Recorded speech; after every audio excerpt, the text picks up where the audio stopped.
আমন্ত্রণ দেশ বাংলায়, সঙ্গে আছি আমি লাবণ্য রহমান। শুরুতেই সংবাদ শিরোনাম। দুর্গাপূজাকে কেন্দ্র করে সবখানে উৎসবের আমেজ বিরাজ করছে। সাজিয়ে তোলা হচ্ছে দেবী প্রতিমাকে। সর্বোচ্চ নিরাপত্তা নিশ্চিতে সতর্ক মাঠ প্রশাসন। এবং ব্যতিক্রমী প্রতিমা তৈরি করে তাক লাগিয়ে দিয়েছেন নাটোরের এক প্রতিমা শিল্পী। সোনালী ধানে তৈরি দুর্গা প্রতিমা এখন টক অব দ্য টাউন।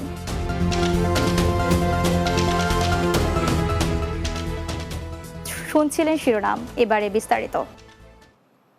দুর্গাপূজাকে কেন্দ্র করে সবখানে সাজ আমেজ বিরাজ করছে। রং তুলির আঁচড়ে সাজিয়ে তোলা হচ্ছে দেবী প্রতিমা। শিল্পীদের নিপুণ ছোঁয়ায় মণ্ডপে মণ্ডপে প্রতিমাগুলো পাচ্ছে পূর্ণরূপ। দুর্গা উৎসব ঘিরে সর্বোচ্চ নিরাপত্তা নিশ্চিতে সতর্ক রয়েছে সারা দেশের মাঠ প্রশাসন। প্রতিনিধিদের তথ্য ছবিতে বিস্তারিত ডেস্ক রিপোর্টে। শিল্পাঞ্চল আশুলিয়ায় বিভিন্ন পূজা মণ্ডপে বেড়েছে প্রতিমা শিল্পীদের ব্যস্ততা। শিল্পীরা রঙিন করে তুলছেন দেবী দুর্গার প্রতিমাকে। এইবার পরিস্থিতি খারাপ দেখে মন্দিরে ঠাকুর আমরা এটা দিয়ে 5টা কাজ শেষ হলো। দুর্গা প্রতিমা আমরা মাটির কাজ শেষ দিয়েছি। প্রতিমার কাজে খুব ব্যস্ততা। 15 দিনের মধ্যে 8-10টা প্রতিমা আমরা তৈরি করছি। শান্তিপূর্ণভাবে পূজা উদযাপন নিশ্চিত করতে এরই মধ্যে প্রস্তুতি গ্রহণ করেছে থানা পুলিশ ও উপজেলা প্রশাসন। আমাদের সেনাবাহিনী, পুলিশ, অন্যান্য সংস্থা সহ সবাইকে নিয়ে উপজেলা প্রশাসনের পক্ষ থেকে প্রস্তুতিমূলক সভা গ্রহণ করা হয়েছে। পূজা মণ্ডপ নিয়ে যে উৎকণ্ঠা এবং যে টেনশন হয়তো হিন্দু সম্প্রদায়ের মধ্যে আছে, এটা পূজা শুরু হলে সেটা কেটে যাবে। দুর্গা দেবীকে সাজাতে ব্যস্ত ঢাকার ধামরাই এলাকার প্রতিমা শিল্পীরাও। সনাতন ধর্মাবলম্বীদের সবচেয়ে বড় উৎসব শারদীয় দুর্গাপূজা শুরু হতে আর মাত্র কয়েকদিন বাকি। তাই শেষ সময় মণ্ডপে মণ্ডপে রং তুলির আঁচড়ে প্রতিমা সাজসজ্জার কাজ চলছে। পরিস্থিতির কারণে খুব স্বল্প সময় বা স্বল্প কিছুর মধ্যে পূজা শেষ করতে আমরা চেষ্টা করছি। রঙের কাজ আমার 5টা কমপ্লিট হয়েছে, আরো 3টা মূর্তি বাকি আছে রং করা। শারদীয় দুর্গোৎসব আগামী 9 অক্টোবর শুরু হতে যাচ্ছে। প্রতিটি পূজা মণ্ডপে নিরাপত্তা জোরদার করা হবে। আমাদের প্রতিটি মন্দিরকে কেন্দ্র করে একাধিক টিম সবসময় তদারকি থাকবে। আমাদের আসন্ন শারদীয় দুর্গাপূজা সুষ্ঠু সুন্দরভাবে সম্পূর্ণ করার লক্ষ্যে সবাই একত্রতা ঘোষণা করেছি। পিরোজপুরের প্রতিটি পূজা মণ্ডপে চলছে সাজগোজ আর প্রতিমা তৈরির কাজ। সকাল থেকে গভীর রাত পর্যন্ত কাজ করে রং তুলি দিয়ে প্রতিমাগুলোকে সাজাচ্ছেন শিল্পীরা। আমরা পূজা সুন্দরভাবে দেওয়ার জন্য আশায় আছি। মনের ভিতরে একটু আতঙ্ক থাকলেও সেটা এখন মনে হয় না। মোটামুটি কাজ এখন শেষের পর্যায়ে, এখন কালার করতেছি। নির্বিঘ্নভাবে দুর্গা উৎসব আয়োজনের প্রত্যাশা সনাতন সম্প্রদায়ের।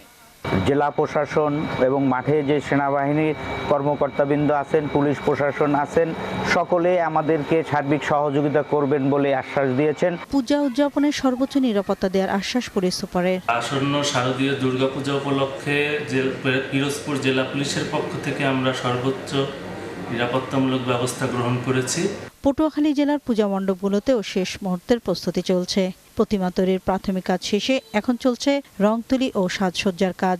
আমাদের প্রতিমার রঙের কাজ চলতেছে এবং অন্যান্য যে আলোকসজ্জা সহ ডেকোরেশনের কাজ অতি দ্রুত গতিতে চলতেছে। এখন ডেকোরেশনের কাজ চলছে, আলোকসজ্জার কাজ চলছে, প্রতিমার রঙের কাজ চলছে। প্রতিটি পূজা মণ্ডপে নিরাপত্তা নিশ্চিত করার জন্য প্রস্তুতি নেওয়া হয়েছে। সার্ভিলেন্স সিস্টেম, পাশাপাশি পুলিশের যে ভিজিবল মুভমেন্ট, আবার ট্রাফিক সিস্টেমের মাধ্যমে যে যানজটের সামগ্রিক অবস্থা, সব মিলে আমরা আর কি এটা শান্তিময় এবং সুন্দর করতে পারবো। এবার দেবী দুর্গা আগমন দোলায় চড়ে আর আনুষ্ঠানিকতা শেষে কৈলাসে ফিরবেন ঘোড়ায় চড়ে। Desk report, Bangla TV. এবার দুর্গাপূজায় এক ব্যতিক্রম প্রতিমা তৈরি করে রীতিমতো তাক লাগিয়ে দিয়েছে নাটোরের প্রতিমা শিল্পী বিশ্বজিৎ পাল। একটা ধান প্রতিমা স্থাপন করে তৈরি করা দুর্গা প্রতিমার খবর এখন মুখে মুখে। 50 কেজি ধান আর 4 শিল্পী মিলে 1 মাসের বেশি সময় নিয়ে সোনালী ধান দিয়ে গড়া এই দুর্গা প্রতিমা যেন সোনা দিয়ে মোড়ানো। নাটোর প্রতিনিধি মেহেদী হাসান বাবুর প্রতিবেদন, জানাচ্ছেন অর্ণব নাসির। ধনধান্য পুষ্পভরা আমাদের এই বসুন্ধরা, কবিতার প্রতিচ্ছবি যেন ফুটে উঠেছে দেবী দুর্গার প্রতিমার অবয়ব জুড়ে। হাজার হাজার ধান দিয়ে গড়া দুর্গা প্রতিমা যেন সোনালী রূপের চিরায়ত বাংলার মুখ। নাটোরের লালবাজারের রবি সুতম সংঘের দুর্গা প্রতিমাটি মিনময় রূপের দ্রুতি ছড়াবে মণ্ডপ জুড়ে। ব্যতিক্রম এই শৈল্পিক কারুকাজে মুগ্ধ হচ্ছেন ভক্ত ও দর্শনার্থীরা। অনেক প্রতিমা দেখেছি, কিন্তু এই প্রথম ধানের তৈরি কিছু দেখতেছি যেটা আমাদের মুগ্ধ করতেছে। আমাদের এলাকায় নতুনত্ব হচ্ছে ধানের দুর্গা। আমার বয়সে আমি প্রথম এই ধানের প্রতিমা এখানে দেখলাম কারণ বাবারও প্রতিমা বানানো দেখছি, কাকারও দেখেছি, কিন্তু এইরকম অত্যাধুনিক কোনোদিন দেখিনি। 4 জন প্রতিমা শিল্পীর 1 মাসের বেশি সময় ধরে চেষ্টার ফসল হিসেবে ব্যতিক্রমী দুর্গা প্রতিমা তৈরিতে লেগেছে 50 কেজি ধান। এখন চলছে রং তুলির ছাপ।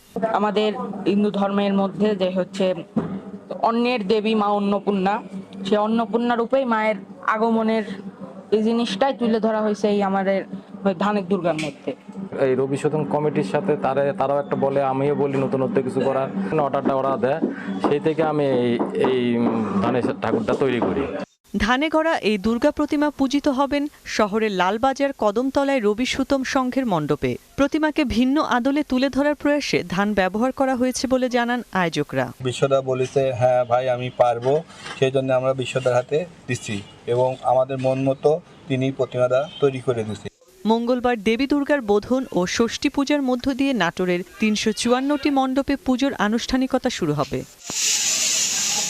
Desk report, Bangla TV.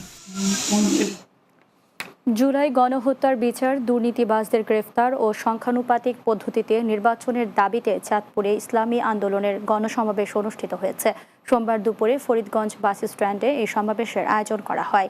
এতে প্রধান অতিথি হিসেবে বক্তব্য রাখেন ইসলামী আন্দোলনের কেন্দ্রীয় দফতর সম্পাদক মাওলানা লোকমান হোসেন জাফরি। এ সময় ইসলামী আন্দোলনের কেন্দ্রীয় সংখ্যালঘু বিষয়ক সম্পাদক আল্লামা মকবুল হোসাইন সহ অন্যান্যরা উপস্থিত ছিলেন। অন্যান্য ডিপ্লোমা ইঞ্জিনিয়ারদের ন্যায় ডিপ্লোমা ইন ইঞ্জিনিয়ারিং ডিগ্রিধারী সার্ভেয়ার পদে কর্মরতদের 10ম গ্রেড বাস্তবায়নের দাবিতে চাঁপাইনবাবগঞ্জে অবস্থান কর্মসূচি ও কর্মবিরতি পালন করেছে সার্ভে ডিপ্লোমা ইঞ্জিনিয়াররা। সোমবার সকালে বৈষম্য বিরোধী সার্ভে ডিপ্লোমা ইঞ্জিনিয়ার্স ছাত্র পেশাজীবী অধিকার বাস্তবায়ন পরিষদের আয়োজনে জেলা প্রশাসকের কার্যালয়ে কর্মসূচি পালিত হয়। এ সময় বক্তব্য রাখেন জাহাঙ্গীর আলম, শফিকুল ইসলাম, গোলাম সাকলাইন সহ অন্যান্যরা।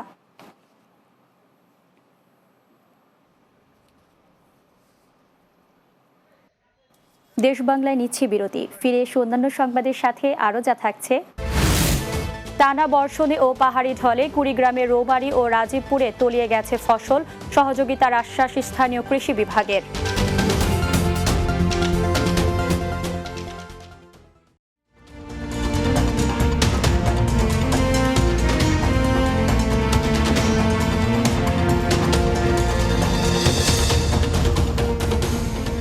বিরতির পর দেশ বাংলায় স্বাগত আরও একবার। কয়েকদিনের টানা বর্ষণে ও ভারতীয় পাহাড়ি ঢলে কুড়িগ্রামের রৌমারী ও রাজীবপুরে শত শত একর জমির ফসল পানিতে তলিয়ে গেছে। এছাড়া তলিয়ে গেছে রোপা, আমন, বাদাম ও শীতকালীন সবজির ক্ষেত। প্রায় সপ্তাহ ধরে টানা বর্ষণে নদ নদীর পানি বেড়ে ব্যাপক ক্ষতির সাধন হয়েছে এই অঞ্চলের কৃষকদের। রৌমারী উপজেলা কৃষি কর্মকর্তা আব্দুল কাইয়ুম চৌধুরী জানান, কয়েকদিন ধরে টানা বৃষ্টি হচ্ছে। নিম্নাঞ্চল প্লাবিত হয়ে রোপা, আমন, উন্নত জাতের বাদাম সহ শীতকালীন ফসলের ক্ষতি হচ্ছে। 120% জায়গা বাদাম ক্ষেত করছিলাম, সব বন্যায় চলে গেছে। বন্যা এসে আমাদের অনেক ক্ষতি হয়ে গেল। আমরা আগামীতে এই রিপোর্টগুলো আমরা আমাদের ঊর্ধ্বতন কর্তৃপক্ষকে জানিয়েছি এবং পরবর্তীতে আমাদের যে রবি মৌসুম রয়েছে এই মৌসুমগুলোতে যারা ক্ষতিগ্রস্ত হয়েছে সেই তালিকা করে আমরা তাদেরকে বিভিন্ন ধরনের সহায়তার আওতায় নিয়ে আসার জন্য চেষ্টা করছি। নোয়াখালীর Morshed Alam complex food court ও চাইনিজ রেস্টুরেন্ট ভেঙে মোবাইল মার্কেট করার পায়তারা ও কমিটির সভাপতি সহ ব্যবসায়ীদের বিরুদ্ধে মিথ্যা অভিযোগের প্রতিবাদে সংবাদ সম্মেলন অনুষ্ঠিত হয়েছে। চৌমোহনীর মোর্শেদ আলম কমপ্লেক্স ব্যবসায়ী সমিতির কার্যালয়ে এই সংবাদ সম্মেলন অনুষ্ঠিত হয়। এ সময় মোর্শেদ আলম কমপ্লেক্স ব্যবসায়ী সমিতির সভাপতি আব্দুল ওয়াহাব কোচি জানান, তুচ্ছ ঘটনাকে কেন্দ্র করে একটি মহল মার্কেটে অস্থিতিশীল পরিস্থিতি সৃষ্টি করতে যাচ্ছে। এখানে মালিক পক্ষের নির্দেশনা মতেই মার্কেট চলবে, কারো ব্যক্তিগত ইচ্ছায় মার্কেট চালানোর সুযোগ নেই। জামাতে ইসলামীর ঢাকা মহানগর উত্তরের আমির মোহাম্মদ সেলিম উদ্দিন বলেছেন, রাজনীতিকে আর পকেট গরম করার মসনদ হিসেবে ব্যবহার করতে দেয়া হবে না। সিলেটের বিশ্বনাথে উপজেলা ও পৌর জামায়াতে ইসলামী আয়োজিত সিরাতুন নবী সাল্লাল্লাহু আলাইহি সাল্লাম মাহফিলে তিনি একথা বলেন। এতে সভাপতিত্ব করেন দলের উপজেলা আমির মোহাম্মদ নিজামউদ্দিন সিদ্দিকী। এ সময় বক্তব্য দেন সিলেট জেলা দক্ষিণের আমির অধ্যাপক আব্দুল হান্নান ও সহকারী সেক্রেটারি হাফিজ নাজমুল ইসলাম সহ অন্যান্যরা। শারদীয় দুর্গাপূজা উপলক্ষে সিলেট মহানগর বিএনপির অসচ্ছল সনাতন ধর্মাবলম্বীদের মাঝে কাপড় বিতরণ করা হয়েছে। মহানগরী নিমার্ক আশ্রমে সনাতন ধর্মাবলম্বীদের শতাধিক নারী ও শিশুর মাঝে কাপড় বিতরণ করা হয়। এ সময় উপস্থিত ছিলেন সিলেট মহানগর বিএনপির ভারপ্রাপ্ত সভাপতি মিফতাহ সিদ্দিকী, সাধারণ সম্পাদক ইমদাদ হোসেন চৌধুরী ও বাংলাদেশ পূজা উদযাপন পরিষদের কেন্দ্রীয় সহসভাপতি অ্যাডভোকেট মৃত্যুঞ্জয় ধর ভোলা সহ স্থানীয় নেতৃবৃন্দ। বাংলাদেশে প্রথমবারের মতো কৃত্রিম বুদ্ধিমত্তা বা AI অ্যান্ড ডাটা সায়েন্স বিষয়ে স্নাতক কোর্স চালু করছে গ্রিন ইউনিভার্সিটি অফ বাংলাদেশ। পাশাপাশি একই সময়ে সফটওয়্যার ইঞ্জিনিয়ারিং বিভাগ চালু করেছে বিশ্ববিদ্যালয়টি। বিশ্ববিদ্যালয়ের স্থায়ী ক্যাম্পে আয়োজিত এক সভায় এসব তথ্য জানানো হয়। এতে বিশ্ববিদ্যালয়ের উপাচার্য অধ্যাপক ডক্টর মোহাম্মদ শরীফ উদ্দিন, উপ উপাচার্য অধ্যাপক ডক্টর খাজা ইফতেখার উদ্দিন আহমেদ, বিজ্ঞান ও প্রকৌশল অনুষদের ডিন অধ্যাপক ডক্টর সাইফুল আজাদ সহ অন্যান্যরা উপস্থিত ছিলেন।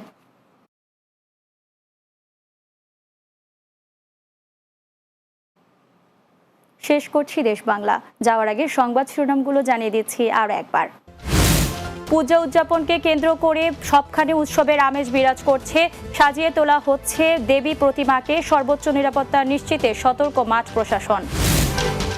ব্যতিক্রমী প্রতিমা তৈরি করে তাক লাগিয়ে দিয়েছেন নাটোরের এক প্রতিমা শিল্পী। সোনালী ধানে তৈরি দুর্গা প্রতিমা এখন টক অব দ্য টাউন। এবং টানা বর্ষণে ও পাহাড়ি ঢলে কুড়িগ্রামের রৌমারী ও রাজীবপুরে তলিয়ে গেছে ফসল।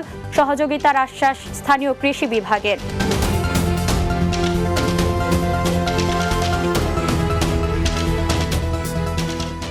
এই ছিল দেশ বাংলায়। আমাদের পরবর্তী সংবাদ বিকেল 4:30 দিনের বাংলা দেখার আমন্ত্রণ রইল। এতক্ষণ সঙ্গে থাকার জন্য ধন্যবাদ সবাইকে।